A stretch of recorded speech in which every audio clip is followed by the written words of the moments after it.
ഇതല്ല, ഇതിനപ്പുറം ചാടി കടന്നവനാണ് ഈ കെ ജോസ്. മലയാള സിനിമാ പ്രേക്ഷകർക്ക് ഒരായുസ് ഓർത്തോർത്ത് പൊട്ടിച്ചിരിക്കുവാനുള്ള വക നൽകിക്കൊണ്ടാണ് ഇന്നസെന്റ് എന്ന മഹാനടൻ അരങ്ങൊഴിഞ്ഞത്. തൃശൂർ ശൈലിയിലുള്ള സംഭാഷണം കൊണ്ടും വേറിട്ട ശരീരഭാഷ കൊണ്ടും മലയാള സിനിമ ഇന്നോളം കാണാത്ത സ്വതസിദ്ധമായൊരു അഭിനയ ശൈലി കൊണ്ടാണ് ഇന്നച്ചൻ എന്ന സിനിമാ ലോകം സ്നേഹലാളനയോടെ വിളിക്കുന്ന ഇന്നസെന്റ് ജീവിതവേഷം അഴിച്ച് യാത്രയായത്. മലയാള സിനിമയ്ക്കും പ്രേക്ഷകർക്കും ഇന്നും തീരെ നോവാണത്. 500-ലേറെ സിനിമകൾ, അത്രയും തന്നെ കഥാപാത്രങ്ങൾ. മന്നാർ മത്തായിയും കിട്ടുണിയും കെ ജോസഫും KT മാത്യുവും ഇനാശുവും പണിക്കരും ശങ്കരൻകുട്ടി മേനോനും അയ്യപ്പൻ നായരും പൊതുവാളും വാര്യരും ഫാദർ തറക്കണ്ടവും ഡോക്ടർ പശുപതിയും സ്വാമിനാഥനും എല്ലാം സമ്മാനിച്ചാണ് ഈ മഹാനടന്റെ മടക്കം.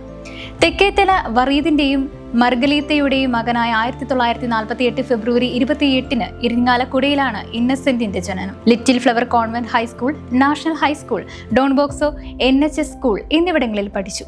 8ാം ക്ലാസ്സിൽ പഠിപ്പ് നിർത്തി. അതിന് കാരണം ഇന്നസെന്റ് പറഞ്ഞത് ഇങ്ങനെയായിരുന്നു: എന്റെ കൂടെ പഠിച്ചവരെല്ലാം ഇപ്പോൾ മാഷുമാരായി ചേർന്നു. അവർ എന്നെ പഠിപ്പിക്കുന്നത് എനിക്കിഷ്ടായില്ല.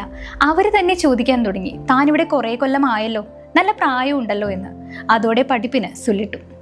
ISRO ചെയർമാനായിരുന്ന S രാധാകൃഷ്ണനും അദ്ദേഹത്തിന്റെ സഹോദരൻ ശിവദാസനും VP ഗംഗാധരനുമെല്ലാം ഇന്നസെന്റിന്റെ സഹപാഠികളായിരുന്നു. തന്റെ പോലെ ഇരുന്ന് പഠിക്കുവാനുള്ള കഴിവ് അവർക്കുണ്ടായിരുന്നില്ല എന്നതായിരുന്നു ഇന്നസെന്റിന്റെ ഭാഷ്യം. സ്കൂൾ കാലം മുതൽ തന്നെ പൊതുപ്രവർത്തനത്തിൽ തുടക്കം കുറിച്ചിരുന്നു ഇന്നസെന്റ്. പഠിക്കുമ്പോൾ ക്ലാസ് ലീഡറായിരുന്നു. പിന്നീട് മുനിസിപ്പൽ കൗൺസിലറായി. യുവാവായി വിലസുമ്പോഴും വഴിയോര വർത്തമാനങ്ങൾക്കിടയിൽ തമാശകൾ പറയുമ്പോൾ ആളുകൾ ചിരിക്കുകയും അതിനിടയിൽ ആളാവുന്നതുമൊക്കെ പതിവായിരുന്നു.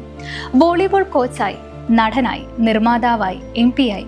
ഇനി തന്റെ ഉദ്ദേശം വേറെയാണെന്ന് പറയുമായിരുന്നു ഇന്നസെന്റ്. പഠനം അവസാനിപ്പിച്ച് പല ബിസിനസ്സുകളും ചെയ്ത് ഭാഗ്യം പരീക്ഷിച്ചിട്ടുണ്ട്. പക്ഷെ അതിലൊന്നും ഗുണം പിടിച്ചില്ലെന്ന് പറയുമായിരുന്നു അദ്ദേഹം. നാട്ടിൽ ചില്ലറ നാടകങ്ങൾ ചെയ്താണ് അഭിനയം പരീക്ഷിക്കുന്നത്. സംവിധായകൻ മോഹൻ മുഖേനയാണ് സിനിമാ രംഗത്ത് വരുന്നത്. നൃത്തശാലയായിരുന്നു ആദ്യത്തെ അദ്ദേഹത്തിന്റെ സിനിമ. അന്നത്തെ കാലത്ത് ഒട്ടുമിക്ക ഷൂട്ടിങ്ങുകൾ നടക്കുന്നത് മദ്രാസിലായിരുന്നു. സിനിമാക്കാരുടെ സ്വപ്നഭൂമി. ട്രെയിനിൽ കയറുവാനുള്ള കാശ് സംഘടിപ്പിച്ച് യാത്ര തിരിക്കും. ഏതെങ്കിലും സിനിമയിലെ ചെറിയ വേഷമുണ്ടോ എന്ന് നോക്കി അലഞ്ഞു തിരിയും. ഭാഗ്യം കൊണ്ട് ഇന്ത്യയിലും ഒത്തുകിട്ടും. നടൻ എന്ന നിലയിൽ ജാടയിട്ട് നാട്ടുകാരുടെ മുന്നിലൂടെ നടക്കുമ്പോൾ അവർ ചോദിക്കും, അടുത്ത പടം ഏതാണെന്ന്. അങ്ങനെ ഒന്നിനെ കുറിച്ച് നിശ്ചയമില്ലാത്തതിനാൽ ചമ്മിയ ചിരിയായിരിക്കും മറുപടി. അഭിനയിച്ച ചിത്രങ്ങൾ നാട്ടിലെ റിലീസ് ചെയ്യുമ്പോൾ തിയേറ്ററിൽ ചെന്നിരുന്ന് ഇന്നസെന്റ് നാട്ടുകാർക്കൊപ്പം പടം കാണുകയുണ്ടായിരുന്നു. സിനിമയിൽ തന്നെ കാണുമ്പോൾ തൊട്ടടുത്തുള്ള ആളുകളെ നോക്കും. അവർ തിരിച്ചറിഞ്ഞു എന്നറിയാൻ. എന്നാൽ ആരും മൈൻഡ് ചെയ്യാതാകുമ്പോൾ അമർഷമുണ്ടാകാറുണ്ടെന്നും അദ്ദേഹം തുറന്നു പറഞ്ഞിട്ടുണ്ട്. അതിനിടെ ഒരുപാട് വേഷങ്ങൾ ചെയ്തുവെങ്കിലും മോഹൻ സംവിധാനം ചെയ്ത ഇളക്കങ്ങളാണ് ഇന്നസെന്റിന്റെ ജീവിതത്തിൽ ഒരു വഴിത്തിരിവ് എന്ന് പറയുന്നത്. മദ്രാസ് ഫിലിം ഫാൻസ് അസോസിയേഷന്റെ ഒരു അവാർഡും അദ്ദേഹത്തിന് ലഭിച്ചു. അതുകൊണ്ട് സിനിമാക്കാർ ആരും വിളിച്ചില്ലെങ്കിലും സിനിമ കൊണ്ട് തന്നെ ജീവിക്കുമെന്ന ആത്മവിശ്വാസം ഉണ്ടായിരുന്നു അദ്ദേഹത്തിന്. അതുകൊണ്ട് തന്നെയാണ് അദ്ദേഹത്തെ ഇവിടെ എത്തിച്ചത്.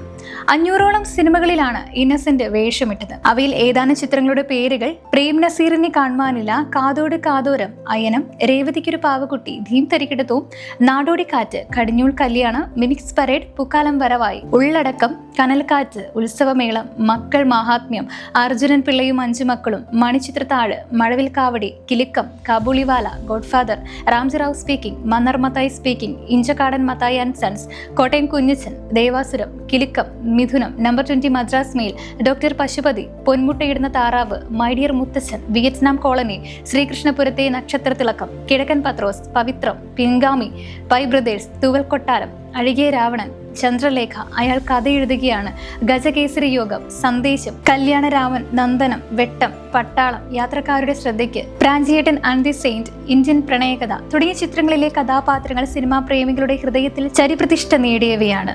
സിനിമയിലെ തുടക്കകാലത്ത് തന്നെ ഡേവിഡ് കാച്ചപ്പിള്ളിയുമായി ചേർന്ന് ശത്രു കമ്പൈൻസ് എന്ന സിനിമ നിർമ്മാണ കമ്പനിയും തുടങ്ങി. ഈ ബാനറിൽ ഇളക്കങ്ങൾ, വിട പറയും മുൻപേ ഓർമ്മയ്ക്കായി, ലേഖയുടെ മരണം, ഒരു ഫ്ലാഷ് ബാക്ക്, ഒരു കഥ, ഒരു നുണക്കഥ തുടങ്ങിയ ചിത്രങ്ങൾ നിർമ്മിച്ചു. മാലാമാൽ വീക്ക്ലി, ശിക്കാരി, ലേസ എന്നീ അന്യഭാഷാ ചിത്രങ്ങളിലും അദ്ദേഹം അഭിനയിച്ചിട്ടുണ്ട്. സത്യനന്ദിക്കാടിന്റെ മഴവിൽ കാവടി എന്ന സിനിമയ്ക്ക് സംസ്ഥാന അവാർഡും ലഭിച്ചു. 10ാം നിരയിലെ തീവണ്ടി എന്ന സിനിമയിലെ അഭിനയത്തിന് 2009 കേരള സംസ്ഥാന ക്രിട്ടിക് പുരസ്കാരവും ലഭിച്ചു. ക്യാൻസർ എന്ന് കേട്ടാൽ വിറയ്ക്കാത്തവരില്ല അല്ലേ? ക്യാൻസർ വന്നാൽ തളർന്നു പോകാത്തവരുമില്ല. എന്നാൽ ക്യാൻസർ വീട്ടിലെ വിശേഷങ്ങൾ ഇന്നസെന്റ് പറയുമ്പോൾ ഭയമല്ല, പകരം ചിരിയുടെ പ്രത്യാശ ജനിക്കുകയാണ് ചെയ്യുന്നത്. അതായിരുന്നു ഇന്നസെന്റ്. ഏത് പ്രതിസന്ധിയിലും ഹ്യൂമറാണ് അദ്ദേഹത്തിന്റെ മറുമരുന്ന്. 2013 ഇന്നസെന്റിന് ക്യാൻസർ സ്ഥിരീകരിക്കുന്നത്. സെന്റിമെന്റൽ മെലോഡ്രാമയൊന്നും നടപ്പില്ലെന്ന് അദ്ദേഹം ആദ്യത്തെ കുടുംബത്തെ പറഞ്ഞ് മനസ്സിലാക്കിയിട്ടുണ്ടായിരുന്നു. ചിരിച്ച മുഖവുമായി മാത്രമേ തന്നെ കാണാവൂ എന്ന് ആദ്യമേ പറഞ്ഞു. ഡോക്ടർ VP ഗംഗാധരനാണ് ക്യാൻസർ കണ്ടെത്തിയത്. റേഡിയേഷൻ പോലും ആഘോഷമായാണ് പോയതെന്നും ഇന്നസെന്റിന്റെ ഇഷ്ടപ്രകാരം അന്ന് തൊട്ടേ നിറഞ്ഞ പുഞ്ചിരിയോടെ തന്നെയാണ് രോഗത്തെ എതിരേറ്റതെന്നും ഭാര്യ ആലീസ് പറയുന്നുണ്ടായി. രോഗം മൂർച്ഛിക്കുന്ന അവസ്ഥയിൽ കടുത്ത വിഷാദ രോഗത്തിലേക്ക് വഴുതി വീഴാതിരിക്കാൻ എഴുത്തിലേക്ക് തിരിയാനായി ഇന്നസെന്റിനെ പ്രേരിപ്പിച്ചത് സംവിധായകൻ സത്യൻ അന്തിക്കാടാണ്. ഇന്നസെന്റ് എഴുതി മാതൃഭൂമി പ്രസിദ്ധീകരിച്ച ക്യാൻസർ വാർഡിലെ ചിരി എന്ന പുസ്തകം ഒട്ടേറെ പേർക്കാണ് പിന്നീട് പ്രചോദനമായത്. 3 തവണയാണ് ഇന്നസെന്റിനെ ക്യാൻസർ വരിഞ്ഞു കിട്ടിയത്. ഓരോ തവണയും അത് പൊട്ടിച്ചെറിഞ്ഞപ്പോൾ അദ്ദേഹം മനസ്സിൽ കരുതിയത് ഇങ്ങനെയായിരിക്കാം, ഇതിനും വലുത് ചാടിക്കടന്നവനാണ് KK ജോസഫ്.